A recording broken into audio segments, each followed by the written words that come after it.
하나님의 말씀은 마태복음 24장 29절에서 31절입니다. 그날 환난 후에 적시 해가 어두워지며 달이 빛을 내지 아니하며 별들이 하늘에서 떨어지며 하늘의 권능들이 흔들리리라. 그때에 인자의 징조가 하늘에서 보이겠고 그때에 땅의 모든 족속들이 통곡하며 그들이 인자가 구름을 타고 능력과 큰 영광으로 오는 것을 보리라. 그가 큰 나팔 소리와 함께 천사들을 보내리니 그들이 그의 택하신 자들을 하늘 이 끝에서 저 끝까지 사방에서 모으리라. 누가복음 21장 25절에서 27절을 더 보겠습니다.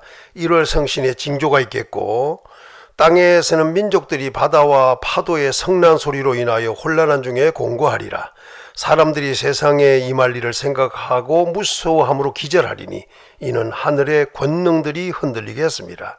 그때에 사람들이 인자가 구름을 타고 능력과 큰 영광으로 오는 것을 보리라. 예수님이 감람산에 앉으셨을 때 제자들이 와서 물었습니다. 어느 때에 이런 일이 있겠습니까? 그리고 주의 임하심과 세상 끝에는 무슨 징조가 있습니까? 라고 물었습니다.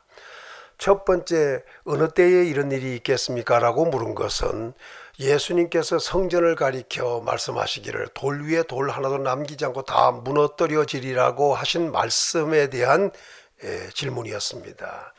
그리고 두 번째는 주의 임하심에 대하여 물었고 세상 끝에 있을 징조에 대하여 물었습니다. 즉 주의 임하심과 세상 끝에는 무슨 징조가 있습니까? 라고 물었던 것입니다. 예수님은 이 세상 끝에 있을 징조 또 주의 임하심에 대한 이 징조들을 분명하게 말씀을 해 주셨습니다.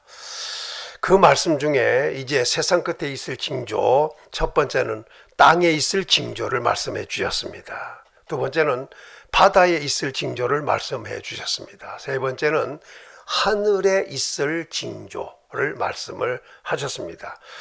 땅에 있을 징조와 바다에 있을 징조는 말씀을 드렸고 또 하늘에 있을 징조 중 1월 성신에 대한 징조를 말씀을 했습니다.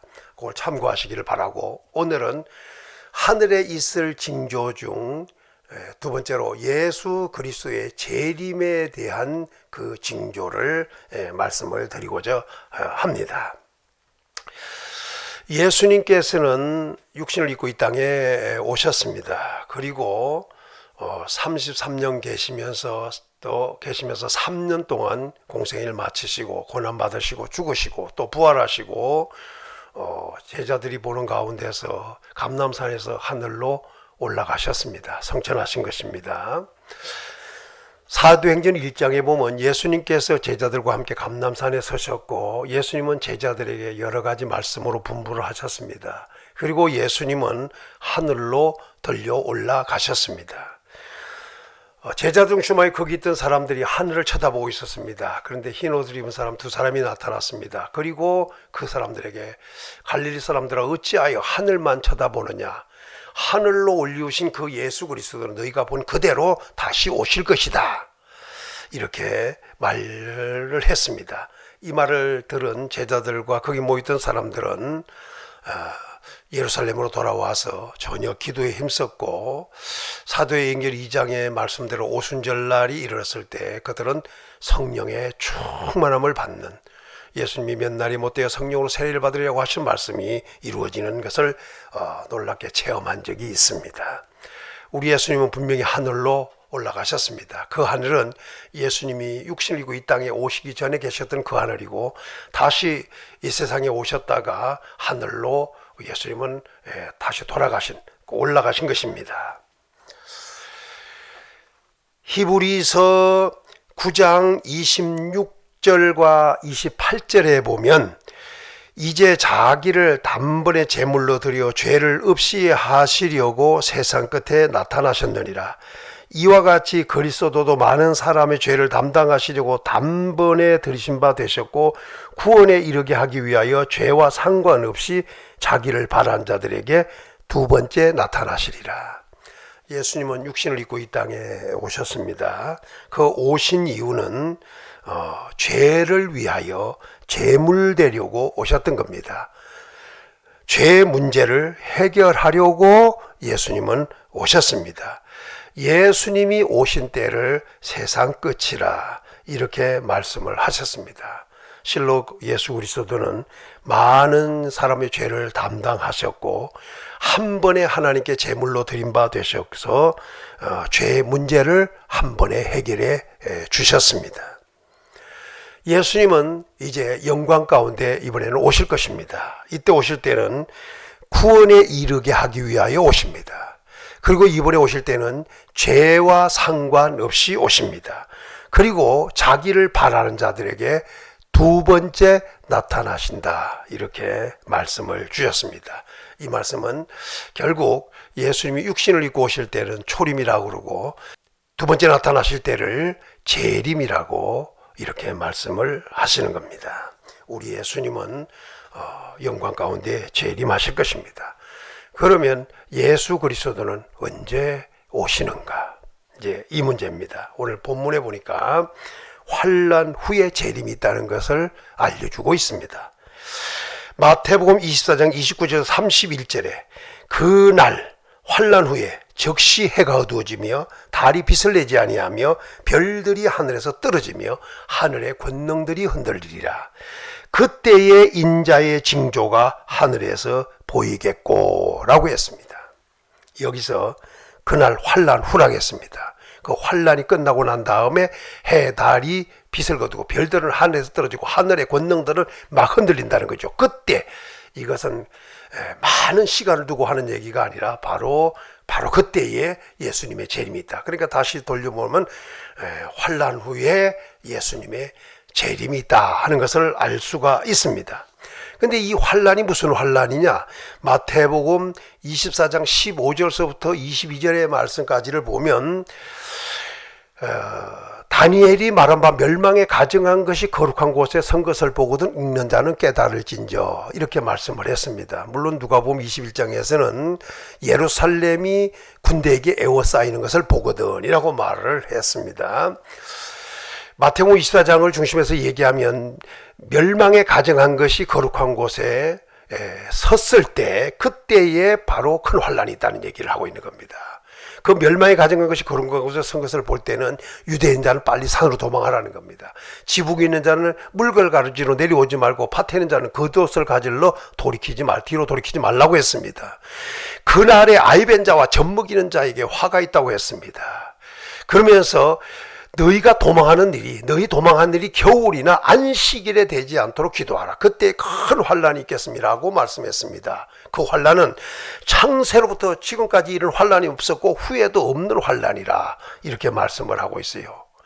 그 날들을 감하지 아니할 것이면 모든 육체가 구원을 얻지 못할 것이나 택하신 자들을 위하여 그 날들을 감하시리라 이렇게 말씀을 했습니다. 그런데 마가복음 13장 24절에서 26절에는 조금 다르게 말씀하지만 같은 말씀입니다. 그때의 그 환난 후라고 했습니다. 해가 어두워지며 달이 빛을 내지 아니하며 별들이 하늘에서 떨어지며 하늘에 있는 권능들이 흔들리리라.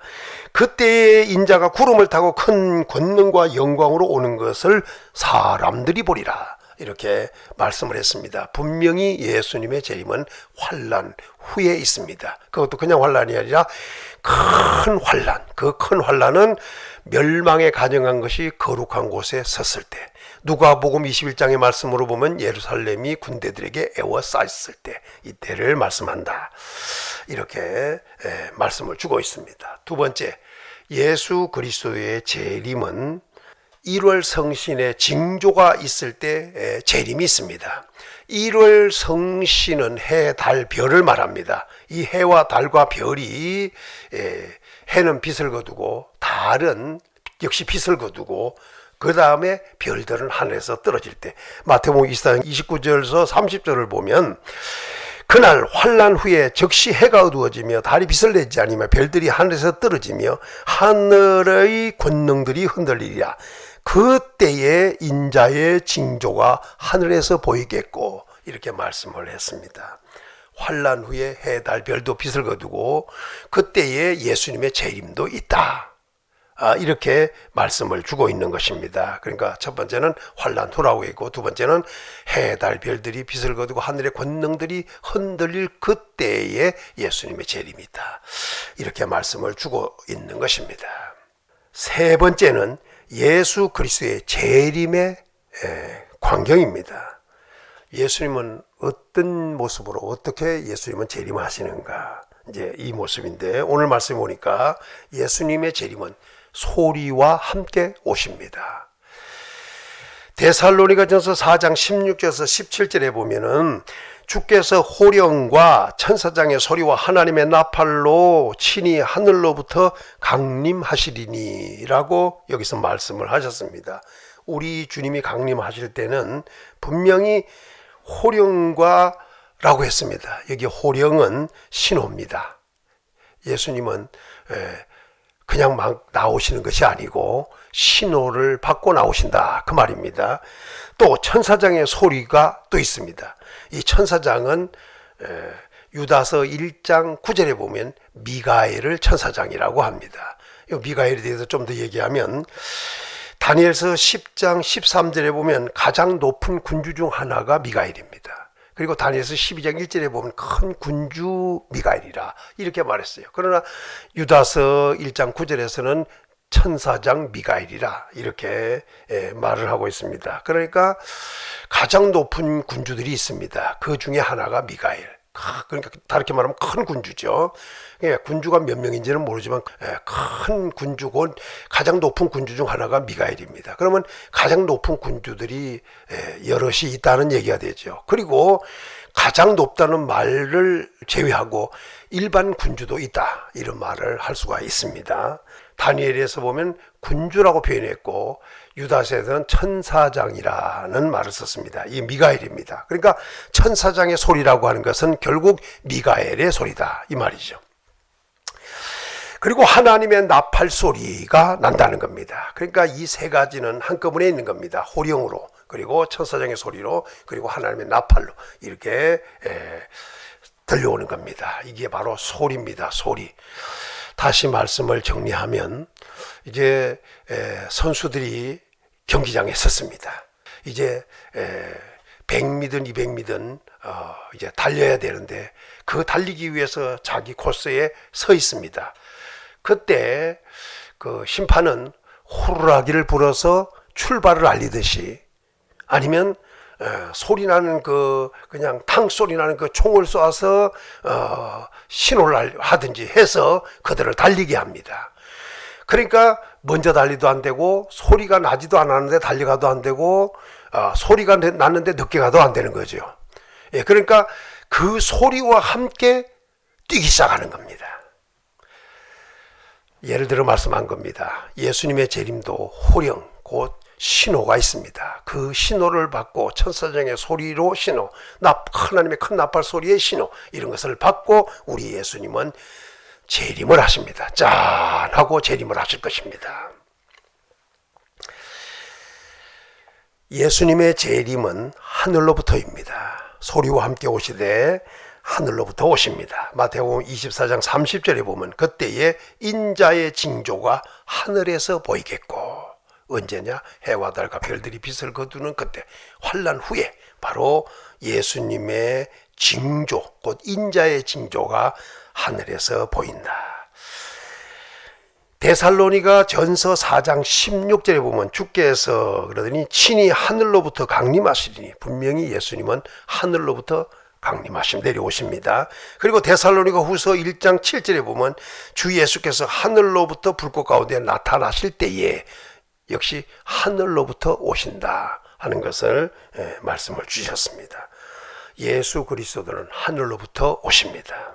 세 번째는 구름을 타고 오십니다. 그냥 예수님이 그냥 형체를 가지고 그만 몸만 가지고 이렇게 오시는 것이 아니라 예수님은 구름을 타고 오시게 됩니다. 누가복음 21장 27절에 보면 그때 사람들이 인자가 구름을 타고 오는 것을 보리라, 이렇게 말씀을 하고 있어요. 역시 마태복음에 보면 그때의 땅의 모든 족속이 통곡하며 그들이 인자가 구름을 타고 능력과 큰 영광으로 오는 것을 보게 될 것이다. 역시 예수님은 인자가 구름을 타고 오는 것을 보게 될 것이다. 예수님의 재림은 구름을 타고 오시는 겁니다. 마가복음 14장 62절에 보면 인자가 하늘 구름을 타고 오는 것을 너희가 보리라. 하늘 구름이라 이렇게 표현했습니다. 요한계시록 1장 7절에서도 볼지어다 그가 구름을 타고 오시리라. 그가는 예수님이 구름을 타고 오실 것이라고 분명히 말씀을 했습니다. 예수님은 구름을 타고 오십니다. 그 구름은 바로 하늘 구름이다. 예수님은 능력과 영광으로 오십니다. 구름만 타시는 것이 아니고 이렇게 표현합니다. 구름을 타고 능력과 큰 영광으로 오는 것을 보리라. 마가복음 13장 26절에서는 큰 권능과 영광으로 오는 것을 보리라. 마태복음에서는 능력으로라고 했고 마가복음에서는 큰 권능이라 이렇게 표현했습니다. 그리고 마태복음에서는 큰 영광으로라고 했는데 마가복음에서는 그냥 영광으로 오는 것을 보리라 이랬습니다. 그러니까 능력 곧 큰 권능으로 그리고 영광 큰 영광으로 우리 예수님은 오시게 될 것입니다. 그런데 그 영광을 보니까 마태복음 16장 27절에 보니까 인자가 아버지의 영광으로 오리니 이렇게 말씀을 했습니다. 예수 그리스도는 아버지의 영광으로 오신다 이렇게 말씀을 주신 것입니다. 다섯 번째는 예수님은 천사들과 함께 오신다는 겁니다. 마태복음 24장 31절에 그가 큰 나팔소리와 함께 천사들을 보내리니 이것은 물론 하늘 이 끝 저 끝까지 보낸다는 말인데 이미 천사들과 함께 오셔서 천사들을 파송하는 거죠. 마태복음 16장 27절에 보면 인자가 아버지의 영광으로 그 천사들과 함께 오리니라고 했습니다. 예수님은 분명히 영광 가운데 오는데 아버지의 영광으로 오시는데 그 천사들과 함께 오신다. 데살로니가 후서 1장 7절에 보면 주 예수께서 자기의 능력의 천사들과 함께 하늘로부터 오신다고 했습니다. 다시 말씀하면 예수님은 자기 능력의 천사들과 함께 하늘로부터 오신다. 우리 예수님은 분명히 이제 혼자 이렇게 오신 것이 아니라 수많은 천사들과 함께 영광 가운데 오시게 될 것이다. 얼마나 엄청난 영광이 있는 날인가 하는 것을 알 수가 있습니다. 또 한 가지는 다섯 번째는 예수님은 불꽃 가운데 오십니다. 분명히 자기의 모습을 볼 때 불꽃 가운데 나타나 보이실 것입니다. 데살로니가 후서 1장 7절에서 10절에 보면 주 예수께서 자기의 능력의 천사들과 함께 하늘로부터 불꽃 가운데 나타나실 때에 이렇게 말씀을 했습니다. 분명히 예수님은 소리와 함께 오십니다. 그리고 하늘로부터 오시고 구름을 타고 능력과 큰 영광으로 천사들과 함께 오십니다. 그런데 분명히 말씀하기를 불꽃 가운데 나타나신다 이렇게 말씀을 했어요. 그러니까 여기에서 분명히 아는 것은 예수 그리스도를 믿는 그 복음에 순종하고 그 예수 그리스도를 믿는 성도들에게는 우리 주님이 이렇게 예수님이 구름 타고 영광 가운데 오시는 모습으로 보여지고, 그러나 하나님을 알지 못하거나 예수 그리스도의 복음에 복종치 않는 자들에게 나타나는 예수님의 모습은 불꽃 가운데 나타나시는 모습으로 보여질 것입니다. 이때 그들은 형벌을 받을 것입니다. 그 형벌은 우리 주 예수 그리스도의 얼굴과 그 능력의 힘을 떠나 영원한 형벌의 멸망을 받을 자들에게 바로 불꽃 가운데 나타나시는 주님이 되신다 하는 것을 보게 됩니다. 우리 예수님이 나타나실 때 땅의 모든 족속들이 볼 수 있도록 예수님은 오신다는 겁니다. 누가복음 21장 27절에 그때 사람들이 인자가 구름을 타고 능력과 큰 영광으로 오는 것을 보리라. 그때에 라는 말을 썼습니다. 사람들이 인자가 그랬습니다. 예수님이 구름 타고 오는 것을 사람들이 본다는 겁니다. 그런데 마태복음에서는 그때의 땅의 모든 족속이 누가복음에는 사람들이라고 했는데 마태복음에서는 그때의 땅의 모든 족속들이 통곡하며 그들이 인자가 구름을 타고 능력과 큰 영광으로 오는 것을 보리라 그랬습니다. 여기서 보게 될 사람들은 누구냐? 땅의 모든 족속들이라 이렇게 말씀했습니다. 그들이 그랬습니다. 그러니까 땅의 모든 족속들이 우리 주님이 오시는 것을 보게 된다는 겁니다. 그 오실 때에 여기 통곡을 한다 이렇게 말씀했습니다. 여기 통곡은 가슴을 친다는 말입니다. 가슴을 치면서 우리 주님이 오시는 것을 보게 됩니다. 다르게 말하면 예수님의 재림을 믿지 않았지요. 진짜 예수님이 영광 가운데 재림하시는 것을 볼 때, 또 불꽃 가운데 예수님이 재림하는 것을 보게 될 때, 아, 진짜 예수님이 계셨구나. 예수님이 정말로 재림하시는 것이구나. 이것을 알게 되니까 결국은 가슴을 칠 수밖에 없는, 통곡할 수밖에 없는 일들이 벌어진다는 겁니다. 요한계시록 1장 7절에 보면 볼지어다 그가 구름을 타고 오시리라. 각 사람의 눈이 그를 보겠고 그를 찌른 자들도 볼 것이요 땅에 있는 모든 족속이 그로 말미암아 애곡하리니 그러하리라. 아멘. 이렇게 말씀을 했습니다. 예수님은 분명히 구름 타고 오십니다. 각 사람의 눈이 그를 본다는 겁니다. 이런저런 사람들이 다 예수님을 보게 된다는 거예요. 들어가서 그를 찌른 자들도 본다는 겁니다. 그를 찔렀다고 하는 것은 예수님을 직접 찌른 것이 아닌데, 당시 예수님이 가시면류관으로 찌르고 모세의 양손과 발이 찔리고 창의 옆구리 찔렀는데 그 사람들이 본다는 얘기인가? 그 얘기를 하는 것이 아니고, 이건 지금 살아있는 사람들이 주님을 보게 될 것을 말하는 거죠. 이미 그때 사람들은 다 죽었으니까. 그럼 무슨 말이냐? 쉽게 얘기하면 이겁니다. 바울이 예수님 믿는 사람들을 잡으려고 가다가 다메섹에서 예수님을 만났습니다. 그 예수님께서 사울아 사울아 불렀습니다. 사울이 누구냐고 물었을 때 네가 핍박하는 예수라고 예수님이 대답했습니다. 바울은 직접 예수님을 핍박한 사람은 아니잖아요. 예수님 믿는 사람들을 잡아주고 예수님 잡고 예수님 믿는 사람들을 마땅치 않게 여겨갖고 그랬습니다. 옛날 서대반이 죽었을 때 그걸 당연한 것처럼 여기던 사람이 바로 바울이었습니다. 그러니까 예수님 믿는 사람들을 핍박하는 것이 곧 예수님을 핍박하는 것이 되는 거죠. 예수님을 직접 찌르지 않았어도 예수 믿는 사람들을 찌르고 아프게 한 사람들은, 고통을 준 사람들은 곧 예수님을 찌른 것이 된다 이 말입니다. 다르게 말하면 마태복음 25장에 보면 예수님께서 양과 염소를 가른다는 겁니다. 내가 배고파할 때, 또 내가 목말라 할 때, 내가 헐벗었을 때, 내가 갇혔을 때 먹을 것을 주었느냐, 마실 것을 주었느냐, 입을 것을 주었느냐, 아니면 돌아보았느냐 이렇게 물었을 때 그렇게 한 사람들은 오른쪽 양편이죠. 그러나 또 배고프고 목마르고 헐벗고 갇혔는데 돌아보지 않고 먹거나 입히거나 하지 않은 이 사람들은 왼편. 근데 그 사람들이 내가 어느 때 그랬습니까 할 때 바로 사람들에게 한 것이 나에게 한 것이다 이렇게 말씀을 주신 적이 있잖아요. 결국 무슨 말이냐, 직접적이 아니라도 간접적인 얘기죠. 그러니까 결국 예수님을 직접 찌르지 않았어도 예수님을 믿는 사람들을 찌른 자들은 예수님을 찌른 것이 된다 이런 말이 되는 겁니다. 그때 그런 사람들도 보게 된다. 그러니 그들이 얼마나 힘들겠습니까? 땅에 있는 모든 족속이 예수님으로 말미암아 애곡하는 일이 있게 될 것이다. 자, 예수님이 재림하실 때 땅에 있는 모든 사람이 보게 됩니다. 마태복음에서는 모든 족속이라고 그랬고 누가복음 21장에서는 사람들이라고 표현했습니다. 요한계시록 1장 7절에서는 각 사람이라고 표현했고 그를 찌른 자들이라고도 표현했고 또 나아가서는 땅에 있는 모든 족속이라 했습니다.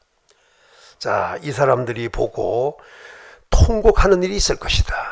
즉 가슴 치는 일이 있을 것이다. 또 한 가지는 애곡하는 일이 있게 된다.